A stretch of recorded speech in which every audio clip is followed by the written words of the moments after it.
Magandang hapon mga ka-agri. Today is Friday. So dahil Friday, si Agri Teacher ay mag-celebrate ng Friday night. Okay, today ay magluluto tayo ng isa sa ating paborito. At yan ang... Tantaran!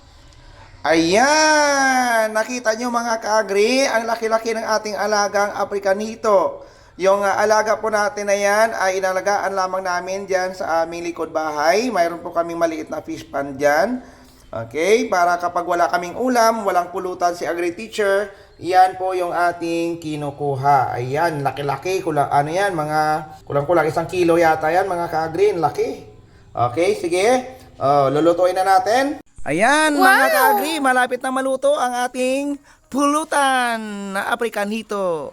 Dito lang po kami nagluluto mga ka-agri sa harap ng aming bahay. Ayan.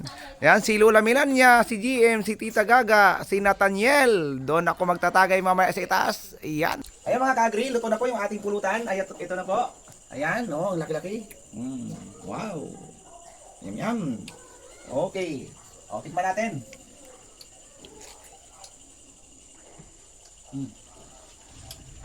Dami.